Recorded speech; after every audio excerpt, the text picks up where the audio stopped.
Hello everyone, hope you're doing well. Welcome back to my channel. Today we're at day 2 of the December daily LeetCode challenge, and we have easy question again. Like yesterday also we had easy question. Today also we're having easy question. For this particular thing, I will show you two approaches, and I will be showing you in the two languages, that is Java and Python. So please be with me if you want to learn this. So let's see the question. It's 1455. Check if a word occurs as a prefix in any word in a sentence. So see, it's easy question. So when it's an easy question, you can try multiple things actually. First of all, we'll see the constraint. It's up to 100. Okay, that means that is the reason why basically it's why it is easy, right? So let's see the question. So see, the question is very simple. You're given a sentence basically, and you're given a search word. So what you have to do is, after every space, okay, let us after every space, whichever word comes, that is in each of the words, okay, you have to separate the sentence in terms of spaces, and then that is you have to split the sentence in terms of spaces, and then you will get the words. Okay, for example, eating and burger, like that. So you have to just search which among these words begins with this particular search word. Okay, if such a thing happens, then you have to return the index of that, okay, word. And in this case, you have to consider the one index, and that is you don't have to start from zero, you have to start from one. Okay, so in this case, if we see, wait just a second, this is a sentence given to me, right? So what will happen is I will split it into words. What are the words? I is one first word, love is the second word, eating is the third word, and burger is the fourth word. Okay, burger is the fourth word. Now I have to check whether any of them begins with the word burger. Okay, burg. So in this case, if you see, this is the fourth word which is beginning with the search word. So I have to return 4 as the answer, as you can see here. Okay, and in the worst case, I have to return -1 if none of the words, okay, begin, that is if none of the words have a prefix same as that of the search word. Okay, you have written -1 in that case. And there are some other examples given, you can go through them. In this case, this is the word, okay, this comes in the second word, this is the prefix of the second word, so I've written 2 as the index, and so on. Let's quickly see the question once. You are given a sentence that consists of some words separated by a single space. Okay, this is very important, remember, especially if you're not using Python, then this part will be challenging for you if the space is not a single space. Remember that. Why I'm saying this is because the function, the split function that we use in Python, has the functionality. It will treat single space, double space, all of them when it is doing the split. Okay, it will treat all of them as the same and while doing it. But if you're doing a Java or C++, this will not be the case. So this is something that I want to highlight before the starting itself. Okay? And that consists of some words separated by single space and a search word. Check if search word is a prefix in any word in the sentence. Okay, this is the question. Return the index of the word in sentence in a one indexing way. Okay, where search word is a prefix of this word. Okay, if search word is a prefix of more than one word, return the index of the first word. That is, you have to return the minimum index. That is, if it is present, let us say, in some multiple indexes, then you have to return the minimum index out of them. Okay, if there is no such word, return -1. A prefix of a string s is any leading contiguous substring of s. Okay, so they are defining the definition of prefix. You can go through it if you are not aware of it. Okay, but I've already explained the question. So there are certain words within the sentence, they are separated by a single space. Okay, so we'll have to, first of all, we have to get the words. Okay, you'll have to get these words. That is, whenever you see a space, you have to understand that the word is ending. Okay, whenever you see the space, you have to understand the word is ending, so on. Okay, then you have to get all the words. In this case, there are 4 words, and then for each of them, you have to check whether they are starting with this or not. So if they are starting with this, then you are getting the answer. So if you start from left and go towards right, so whichever is the first word which is starting with this, that is going to be the answer. That is, the index of that is going to be the answer. You have written that as the index. Okay, I hope the question is clear. We already seen the constraints. There are around, okay, the length, remember they are saying the length. Remember, this is not the word. Okay, they are saying the length of the sentence is 100. Okay, so the words in that, obviously each word is going to be less than 100 only, obvious thing, right?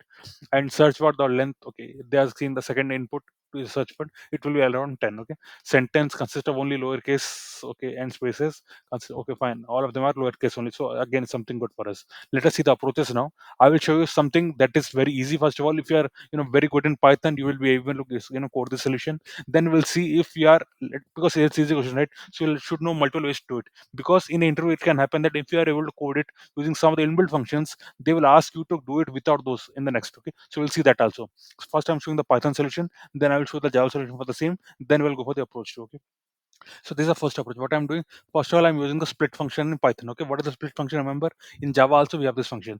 What split will do? See, okay, let me do the one thing. I will print the thing and show it to you. Okay, so if you see here, this is how I'm going to get. So once you split the thing, basically, what split will do is it will remove all the words. Okay, that is, it will separate the words whenever a space comes. Okay, so in Python, it doesn't matter whether there is a single space or double space, but in this question, we are only going to get a single space. Fine. So we have something additionally, but we don't need it in this case. Okay, so it will separate separate the words, and then you have all the words to try your approach. Okay, what is that approach? First of all, I'm going to get the length of the words. Okay, n is going to the length of the words. I'm going through each of the words now. I'm going through each of the index of the words now. Then I'm checking whether words of I starts with this particular search word. That is, this particular search word is the prefix of this particular word or not. If this condition is true, then I am getting the answer. What I've written, I've written I plus one. Remember, I is the index, and I'm getting returning I plus one. Why? Because we have to return in a one indexing way. That is, let's see, currently it will start with zero. Okay, that is the first word will have the index zero. So that's why I have to return I plus one. Okay, like this, it will happen for all the words. At last, I have written minus one if none of the things are written in the above code. Okay, as simple as that. So this is the first approach. I hope these things are clear with you. See, this is our inbuilt functions. Okay, I don't want to go into the depth of it. It will just check that whether the start of it. That is what it will do. See, it will take the word and it will start to do the stigma. That is, for example, the length of this is 4, right? So it will take the first four character of the words and it will match them. Okay, as simple as that. Okay, as simple as that. It is BURG, so it will take the first four characters of the string to be matched and it will try to match them. That's what the use case of starts with. This is the first approach, right?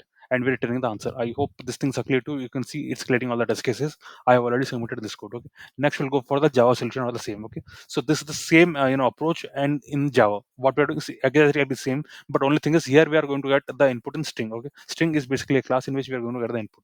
So what you have to do, first of all, you have to do the split. Okay, whenever you are splitting in string, basically you are going to get the return of it is going to be a particular array of words, a string, array of strings. So I have to declare a variable to store the array of strings. I'm calling it as a words. Okay, I'm first of all calculating the length of that. Okay, in Python also I did the same. Then I'm going through each one of them using the indexes, and then I'm checking whether words of I is going to start with the search word. Okay, if that is the case, I can do the same, return I plus one. If none of them is, if all the strings don't have this particular prefix, I've written minus one. Okay, remember this is there in Java also. I use the same in Python also. Okay, that's why I want to show both the solutions so that you will will able to correlate how the same thing is there in both the languages. Okay, that is the thing that I want to show you. This thing something additional, because in Python, if you see, I'm simply storing it in a list. That is the beauty of Python.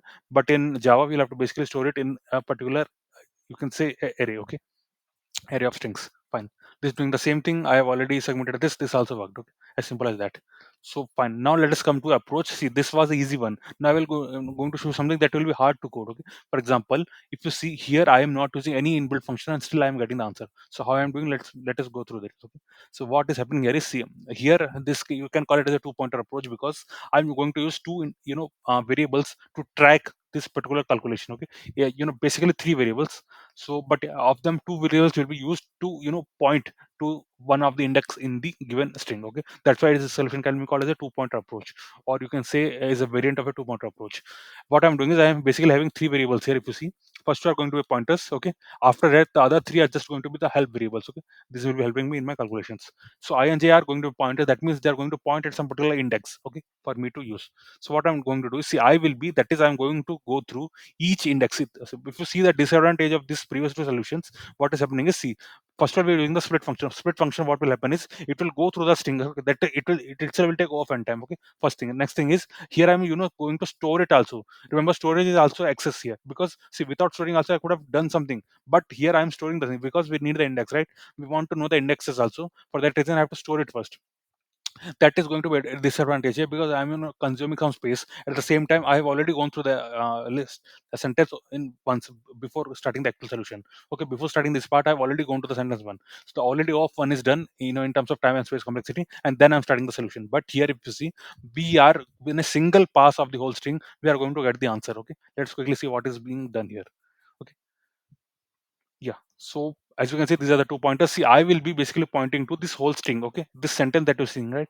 I will be, going through each one of them. Okay. Similarly, J is going to point to this thing. Okay. J will be index of this particular search word. Okay. So I hope this is clear. I will be for the sentence and J will be for the search word. Okay. I hope these things are clear to you. Now this is going to space count. See, the idea here is, if you see, for example, let me zoom in. Let us say this particular word is the answer. Okay. In that case, how should I know the index of it? Remember, I have to return the one, return the index starting from one. So let us say this is the space. Okay. If I know that I have seen one space before, so the index of this is going to be one. Okay. As simple as that. Okay. So always the index plus one is going to be the answer whenever the word matches. That's what I'm trying to do here. Okay. I am, just a second. Yeah. So Let me zoom in. Yeah. So this is the space count. I'm going to do it. So and double n is going to be the length of the search word. Single n is going to be the length of the sentence. Okay. This value will continue till I is not till I is less than n. Basically, that is I'm going through each character of the sentence. Basically, okay. Each character of the sentence. Fine.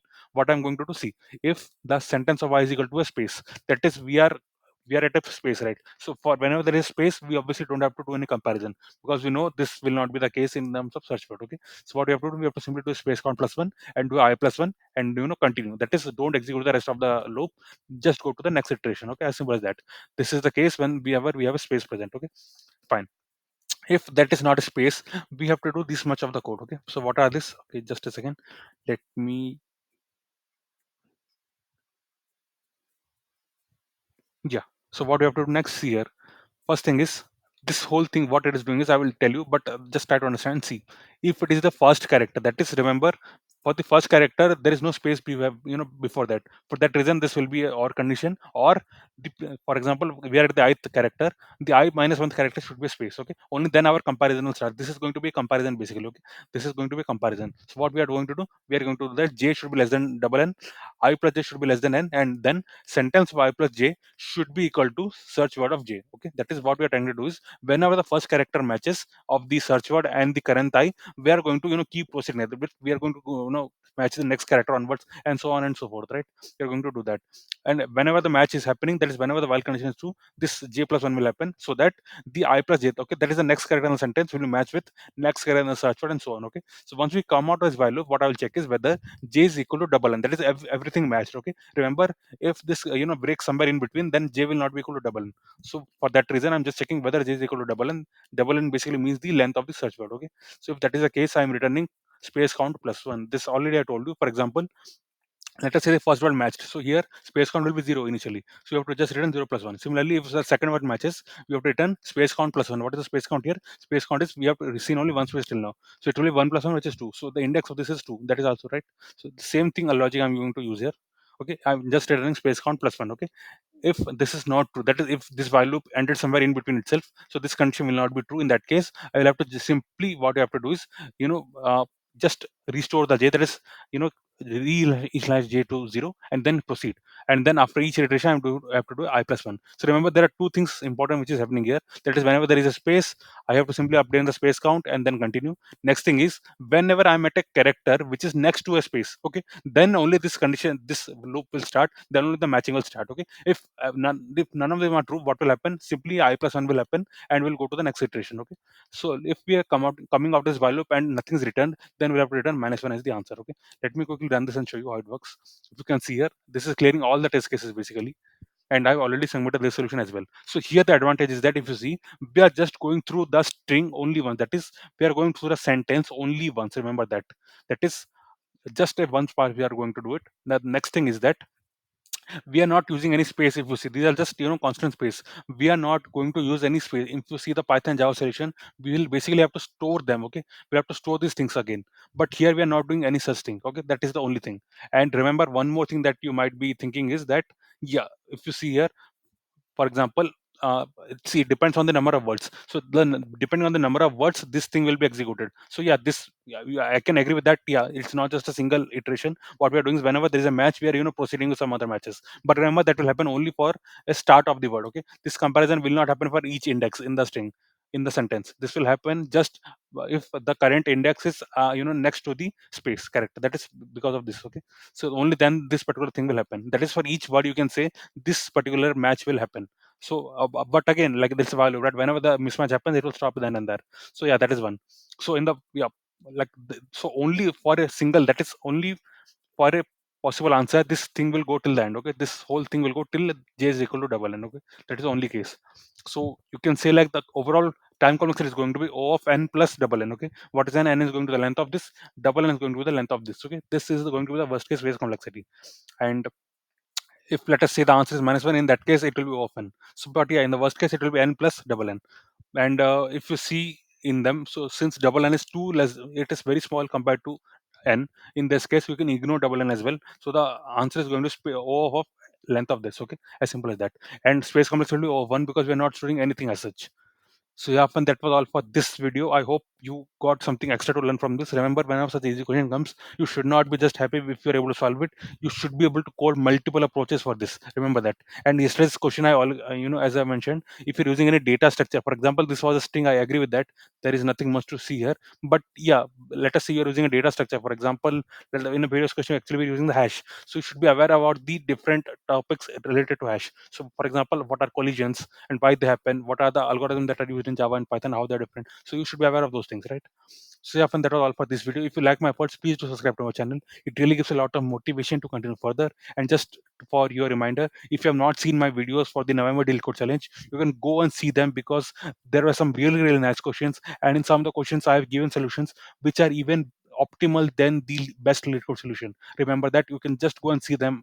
They are really nice. A lot of them gave comments that they got a lot to learn from them. So maybe you can also try. And I hope, I'm really hoping that it will be helpful for you. So yeah, that was all for today. See you tomorrow. Thanks a lot.